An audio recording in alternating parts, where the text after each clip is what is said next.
നിനക്ക് fast food സമയാസമയം വാങ്ങി തരുന്നതല്ല എന്റെ ജോലി. ഇവിടെ കിടന്ന് ചാകണ്ടല്ലോ എന്ന് കരുതിയ എന്തെങ്കിലും തരുന്നത്. അതും അവന്തികയുടെ വെറും സഹതാപത്തിന്റെ പുറത്ത്. ആ സഹതാപം എന്ന് തീരുന്നുവോ അന്ന് നിനക്ക് ഭക്ഷണത്തിന് പകരം തരാൻ പോകുന്നത് ഒരുള്ള ചോറ. നിനക്ക് മാത്രമല്ല, നിന്റെ കുടുംബത്തിന് മൊത്തമായി അവന്തിക ഉരുട്ടി വയ്ക്കുന്ന ഒരുള്ള ചോറ്. നിന്റെ ധാർഷ്ട്യവും ദേഷ്യവും കാണാൻ ഇവിടെ ഞാനേ ഉള്ളൂ. എനിക്കാണെങ്കിൽ ഇതൊന്നും കണ്ടാൽ മനസ്സലിയുകയുമില്ല. അവന്തികയുടെ പ്രതികാര പരമ്പരയിൽ പ്രത്യേകിച്ചും. ഞാനെന്നും നിൽക്കുന്നത് ന്യായത്തിന്റെ ഭാഗത്താ. അതുകൊണ്ട് തന്നെ എനിക്ക് ഈ പാപത്തിൽ പങ്കേയില്ല.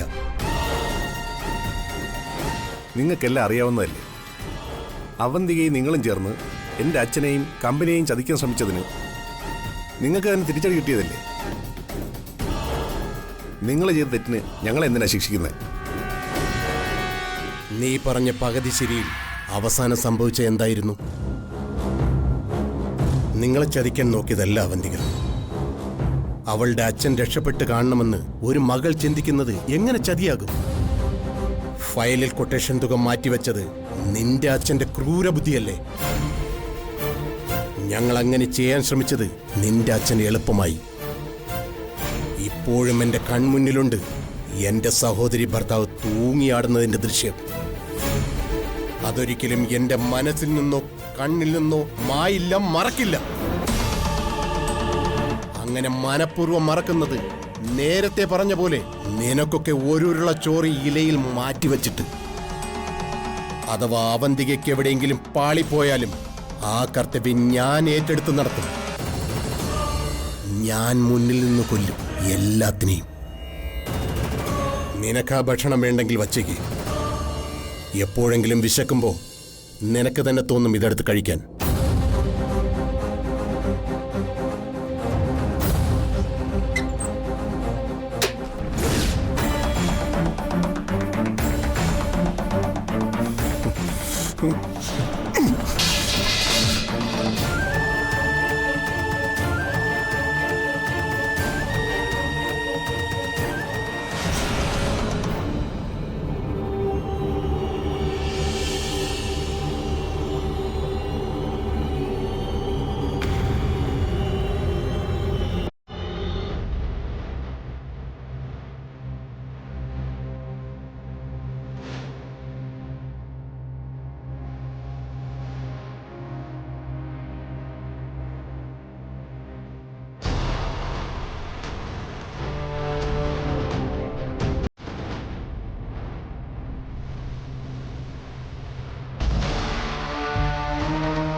എന്താണ് കാണിക്കുന്നത്? ഭക്ഷണം വലിച്ചെറിയുന്നു. ഇപ്പൊ നീ ചെയ്ത അപരാധത്തിന് നീ അനുഭവിക്കും. എന്തനുഭവിക്കാൻ? പൂട്ടിയിട്ട് ആഹാരം തരുന്നതിനേക്കാൾ പട്ടിണി കിടന്ന് മരിക്കുന്നതാണ് നല്ലത്. പട്ടിണി കിടത്തി കൊല്ലാനായിരുന്നേൽ അത് എന്നേ ആകാമായിരുന്നു. നീ പോലും പ്രതീക്ഷിക്കാത്ത സമയത്ത് നിന്റെ മരണം. അത് തീരുമാനിക്കേണ്ട ആൾ തീരുമാനിച്ച് നടപ്പിലാക്കിക്കോളും. ഇങ്ങനെയാണ് നിന്റെ പെരുമാറ്റമെങ്കിൽ നിനക്കധികം ആയുസ്സുണ്ടാവില്ല. ഇനി നീ ഇന്ന് പട്ടിണി കിടന്നാൽ മതി. നീ പറഞ്ഞ പോലെ അങ്ങ് ചാവുകയാണെങ്കിൽ പറയേണ്ടവരോട് ഞാൻ പറഞ്ഞോളാം.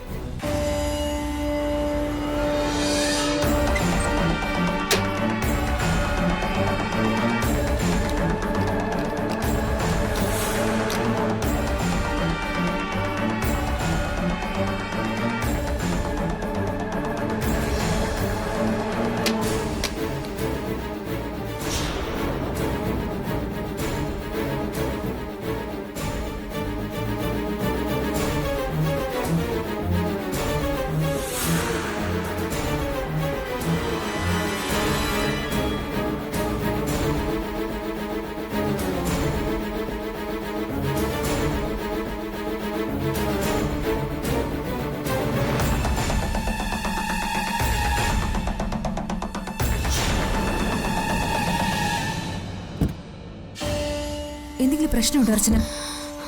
പ്രശ്നമൊന്നുമില്ല ഡോക്ടർ. പിന്നെ പോയിട്ടെന്തായി? ഹരി എന്ന് പറയുന്ന ആള് അവിടെ ആരോട് സംസാരിക്കുന്നുണ്ട്. കുറച്ച് ദേഷ്യത്തില്ല രണ്ടാള് സംസാരിക്കുന്നത്. അത് പക്ഷേ നന്ദേണ്ണാണോ എന്ന് അറിഞ്ഞൂടാ. അതിനെ എങ്ങനെ അറിയും? എന്തായാലും രണ്ടിലൊന്നും അറിഞ്ഞിട്ടേ നമ്മൾ ഇവിടുന്ന് പോകുന്നുള്ളൂ.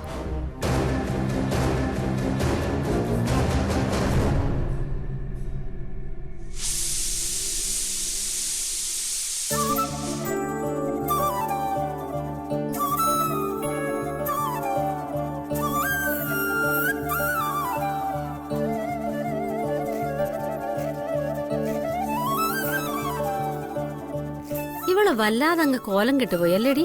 എങ്ങനെ കോലം കിടാതിരിക്കും അമ്മേ? ഒരു വക സമയത്തിന് കഴിക്കില്ല. ആഹാ മോളെ, ദാ ഇതേ നല്ലോണം കഴിക്കേണ്ട സമയാ. എന്ത് കഴിച്ചാലും അപ്പ ഛർദിക്കാൻ വരും, അതുകൊണ്ടാ. ആ അതൊക്കെ ഉണ്ടാവും എന്നും പറഞ്ഞ് കഴിക്കാതിരിക്കാൻ പറ്റുമോ? ദാ സമയത്തിന് കുളിയും നല്ല ഭക്ഷണവും കഴിച്ച് സന്തോഷമായിട്ടിരുന്നാലേ പിന്നെ പേടിക്കേണ്ട കാര്യമേ ഇല്ല. മനസ്സിനെ എപ്പോഴും സന്തോഷമായിട്ട് വെക്കണം. അതിനപ്പുറത്ത് ഒരു മരുന്നുമില്ല. അതൊക്കെ ഞാൻ പറഞ്ഞു കൊടുത്തമ്മേ. എങ്കിലും ഇവക്കിതൊക്കെ ഒരു നിസാര. അച്ഛനെ കാണാനില്ലല്ലോ. അവളെയും കൂടെ കണ്ടിട്ട് പോവാന്ന് കരുതി അമ്മ നിൽക്കുന്നത്. അർച്ചന വരുമ്പോ ചിലപ്പോ രാത്രിയാവോ അമ്മേ? സന്ധ്യ ഡോക്ടറിനെ കാണാൻ പോയിരിക്ക. അച്ഛനെ സന്ദീപിനെ കാണാൻ പറ്റിയില്ല. ആ അതിന് വേറൊരു ദിവസം വരുമ്പോ ആവട്ടെ. അപ്പോ അമ്മ പോവാൻ ഇറങ്ങുവാണോ? പോണോടാ. അനൂപ് വീട്ടിലെത്തുമ്പോഴേ അവിടെ എത്തണം. അല്ലെങ്കിൽ അറിയാലോ അവന്റെ സ്വഭാവം. എന്റെ പൊന്നമ്മേ, അമ്മയുടെ മോനാന്നുള്ളതൊക്കെ ശരി തന്നെയാ. വല്ലാത്ത വാശിയാ അനൂപേട്ടന്. ഞാൻ എത്ര തവണ പറഞ്ഞു എന്നറിയോ കഴിഞ്ഞതൊക്കെ മറക്കാൻ. അപ്പൊ നമ്മുടെ വായടപ്പിക്കുന്ന രീതിയിലുള്ള കാര്യങ്ങളൊക്കെയാ പറയുന്നേ. എങ്കിലും പാവാ.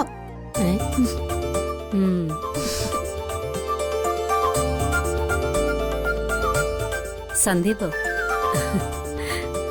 അച്ഛനും അമ്മയൊക്കെ വന്ന കാര്യം സച്ചേട്ടനെ എന്നെ വിളിച്ചു പറഞ്ഞത്. പിന്നെ ഓഫീസിൽ നിന്ന് വേഗം ഇറങ്ങി.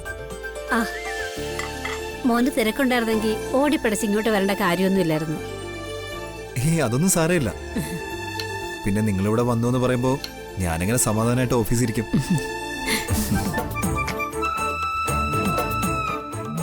പിന്നെ ആതിരിക്കും ആകെയുള്ള വിഷമം നിങ്ങളെ കാണാതിരിക്കുന്നു എന്നുള്ളതാ. എന്നാലും എല്ലാവരും എല്ലാം മറക്കണമല്ലോ.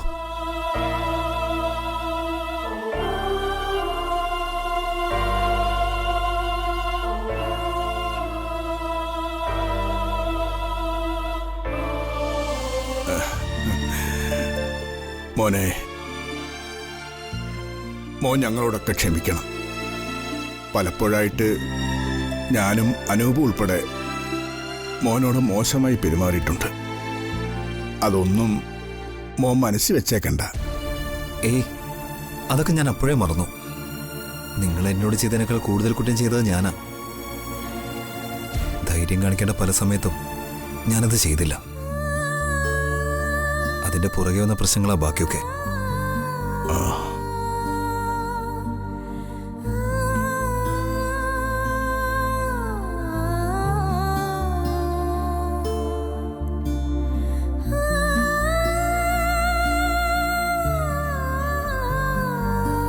എല്ലാ തെറ്റും എന്റെ ഭാഗത്ത് തന്നെയാ. ആ വീട്ടില് ആതിരെക്കുറിച്ച് മാത്രമേ ഞാൻ ഓർത്തിരുന്നുള്ളൂ. നിങ്ങളുടെയൊക്കെ മാനസികാവസ്ഥ മനസ്സിലാക്കാൻ എനിക്ക് പറ്റിയില്ല. അന്ന് ഞാൻ പറയാത്തൊരു കാര്യം നിങ്ങളോട് ഉറപ്പിച്ചു പറയാം.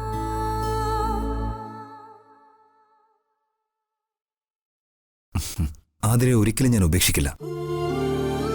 ഇവളില്ലാത്തൊരു ജീവിതത്തെക്കുറിച്ച് എനിക്ക് ചിന്തിക്കാനാവില്ല. സന്ദീപിനെ പലപ്പോഴായി ഞാനും കുറ്റം പറഞ്ഞിട്ടുണ്ട്. അമ്മേ, ഇവിടെ വന്നതിന് ശേഷം സന്ദീപിന് ആതിരയോട് എത്രമാത്രം ഇഷ്ടമുണ്ടെന്ന് എനിക്ക് മനസ്സിലാവുന്നത്. അർച്ചനയുടെ കാര്യം പറഞ്ഞതുപോലെ ആതിരയ്ക്കും വളരെ സന്തോഷം കിട്ടുന്ന ഒരു സ്ഥലത്തേക്കാ പറഞ്ഞു വിട്ടിരിക്കുന്നത്. ധൈര്യമായിട്ടിരിക്കാം. മോനെ പോലൊരു ഭർത്താവിനെ കിട്ടിയത് എന്റെ മോളുടെ ഭാഗ്യ.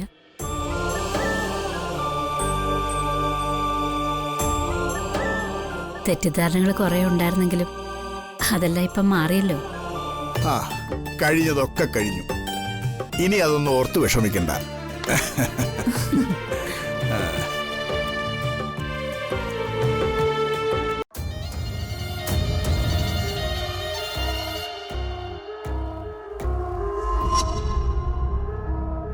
ചേച്ചി കേൾക്കുന്നില്ലേ താഴത്തെ ചർച്ചകളൊക്കെ? അതോ നമ്മളെ കൊണ്ട് കേട്ടു നിൽക്കാൻ മാത്രമേ പറ്റുള്ളൂ? നേരത്തെ സച്ചി പറഞ്ഞത് നീയും കേട്ടതല്ലേ? നിന്റെ മുഖത്ത് നോക്കിയാണ് പറഞ്ഞതെങ്കിലും ഉദ്ദേശം തന്നെയാ. ഇനിയും ഞാൻ അവരെ വല്ലതും പറഞ്ഞ അവൻ ചിലപ്പോൾ അതൊക്കെ എന്റെ മുഖത്ത് നോക്കി തന്നെ പറയും. അങ്ങനെ പറഞ്ഞ ഈ വീട്ടിലും ഇവിടെയുള്ളവരുടെ മുന്നിലും ഒരു വിലയുണ്ടാവില്ല. അല്ലെങ്കിൽ തന്നെ ഇവിടെ ഇപ്പൊ എന്ത് വിലയാ നമുക്ക് കിട്ടുന്നെന്ന് ചേച്ചി നോർത്ത് നോക്കി. എല്ലാവരും ആ ഗർഭിണിയുടെ പുറകെയല്ലേ. ഇത്രയും നാളും അവളുടെ വീട്ടുകാരുടെ ശല്യമില്ലായിരുന്നു. ഇപ്പതാ അവരും വന്നു തുടങ്ങി. ഇനി എല്ലാരും കൂടി ആതിരെ തറയിൽ വെക്കാതെ കൊണ്ടു കിടക്കും. ഒരു ഹാപ്പി എൻഡിങ്ങിലോട്ടാ കാര്യങ്ങൾ ഇപ്പൊ നീങ്ങിക്കൊണ്ടിരിക്കുന്നത്. അവന്തിക കൂടിയുള്ള കഥയിൽ ഒരിക്കലും ഒരു ഹാപ്പി എൻഡിങ് ഉണ്ടാവില്ല. താഴെയുള്ളവരുടെ സന്തോഷത്തിന് കുറച്ച് ആയുസേ ഉണ്ടാവുള്ളൂ, വളരെ കുറച്ച്. സേതുമാധവൻ തിരിച്ചു വരുന്നതോടെ ഹാപ്പി എൻഡിങ് പ്രതീക്ഷിച്ച് നിൽക്കുന്നിടത്തേക്ക് ഈ അവന്തിക ഒരു ട്വിസ്റ്റ് ഉണ്ടാക്കും. അയാളെ കൊണ്ട് തന്നെ ഞാൻ ദയാനന്ദ മാഷിനെയും കമലെടുത്തിയും ഈ വീട്ടിൽ നിന്ന് ഇറക്കി വിടും. അതിനുള്ള മിടുക്ക് ഈ അവന്തികയ്ക്ക് കൈമോശം വന്നിട്ടൊന്നുമില്ല. ഇവിടെ എന്ത് പ്രശ്നം ഉണ്ടായാലും സച്ചി മറുപടി പറഞ്ഞോളന്നല്ലേ പറഞ്ഞേ? സച്ചിക്കൊരു മറുപടി പറയാനാവാത്ത വിധത്തിൽ പ്രശ്നങ്ങൾ ഞാനുണ്ടാക്കും. 3 മാസം, 3 മാസാ ഒരു ഗർഭിണി വേഗത്തിൽ അബോഷനാവുന്ന സമയം.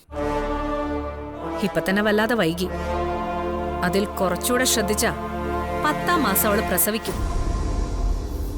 പിന്നെ എന്താ നടക്കാൻ പോകുന്നതെന്ന് ഞാൻ പറയണ്ടല്ലോ. വേണ്ട, എനിക്കറിയാം. അർച്ചനയ്ക്ക് കുഞ്ഞുണ്ടാവാത്തതുകൊണ്ട് സേതുമാധവന്റെ സ്വത്തുക്കൾ മുഴുവൻ ആ കുഞ്ഞിന്. എങ്കിലും ചേച്ചിക്ക് അവകാശപ്പെട്ടതൊക്കെ അവിടെ തന്നെയില്ലേ? സേതുവിന്റെ സ്വത്തും പിന്നെ സന്ദീപിന്റെ ഷെയർ മാത്രമല്ലേ പോവുള്ളൂ. അതുകൊണ്ട് ആതിരയ്ക്ക് കുഞ്ഞ് ജനിച്ചാലും കുഴപ്പമില്ലെന്നാണോ നീ പറഞ്ഞു വരുന്നത്? അങ്ങനെയല്ല. സേതുവിന്റെ സ്വത്ത് പോകുമെന്ന് കരുതി ചേച്ചി ടെൻഷൻ ആവുന്നതുകൊണ്ട് ഞാൻ പറഞ്ഞതാ. എന്തറിഞ്ഞിട്ടാ നീ സംസാരിക്കുന്നത്? സേതുവിന്റെ മാത്രം സ്വത്ത് തന്നെ നിന്റെ 5 തലമുറയ്ക്ക് സുഖമായിട്ട് കഴിയാനുള്ളതുണ്ട്.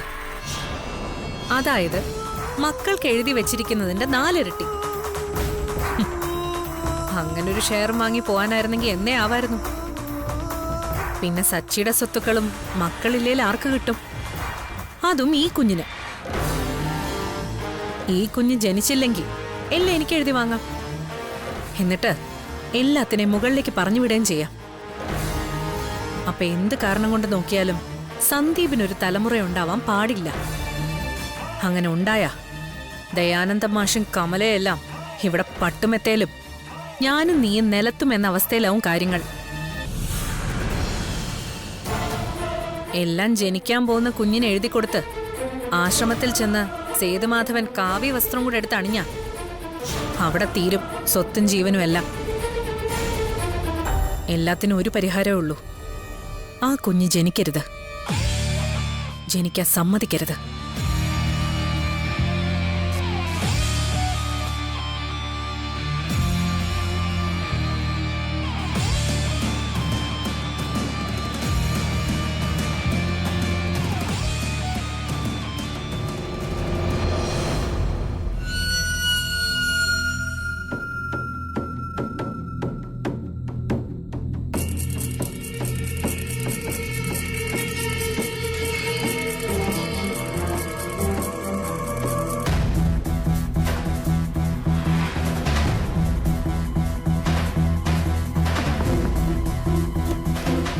മാഡം, നിങ്ങൾ പറഞ്ഞ ആ കാർ അവിടെ കിടപ്പുണ്ട്. ആണോ? അയാൾ എവിടെയെങ്കിലും പോകുന്നവരെ നമുക്ക് വെയിറ്റ് ചെയ്തല്ലേ പറ്റൂ. അതെ.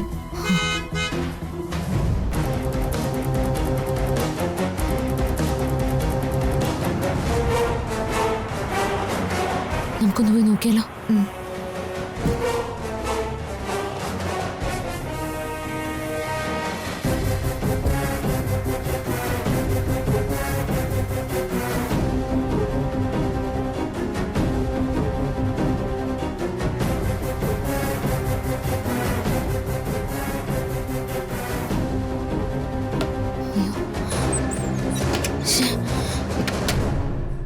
പൂട്ടിയിട്ടിരിക്കാൻ തോന്നുന്നു. നമുക്ക് അപ്പുറത്ത് പോയി നോക്കാം. വാ വാ.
തുറക്കാൻ പറ്റുന്നില്ലല്ലോ. ഇതെന്ത് തുറക്കാത്തെ? ആരാ? അകത്താരോ ഉണ്ട്. അകത്ത് നന്ദേട്ടനാണോ? നന്ദനെന്ന് വിളിക്കുന്ന പാരാ? അകത്ത് നന്ദേട്ടൻ തന്നെ അല്ലേ? അതെ, നന്ദനാണ്.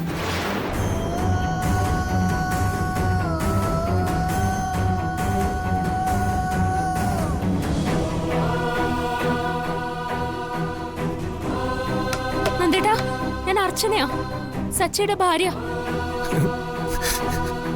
ഞാൻ നന്ദേട്ടനെ രക്ഷിക്കാനാ വന്നേ. അർച്ചന, നന്ദേട്ടൻ ഒന്നുകൊണ്ട് പേടിക്കണ്ട, ഞങ്ങള് നന്ദേട്ടനെ രക്ഷിക്കാനാ വന്നേ.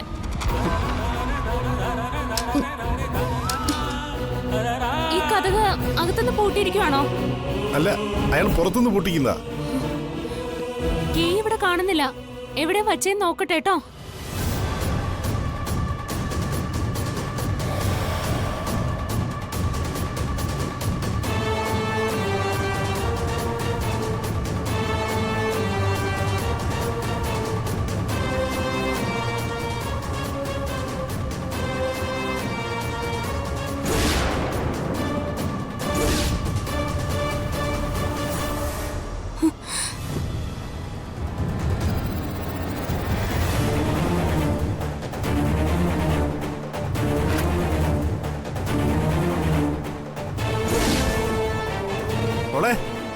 അർച്ചന,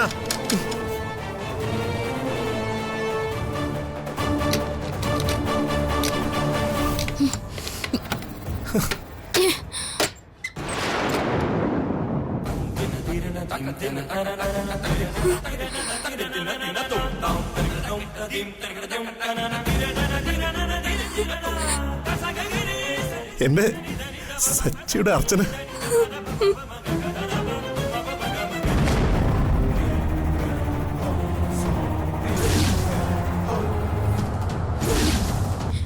ആദ്യമേ നീ ചെന്ന് വേഗം വണ്ടി എടുത്തോണ്ട് വാ.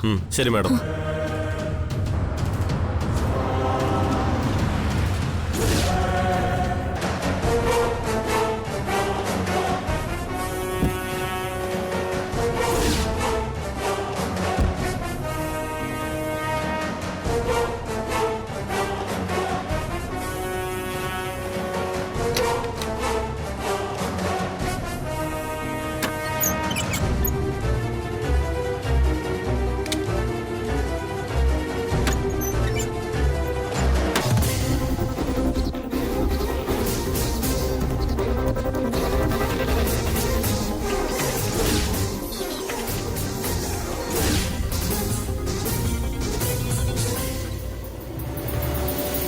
ഹലോ,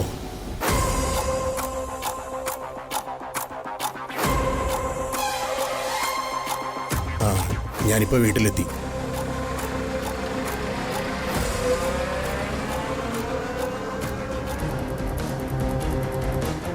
ഏ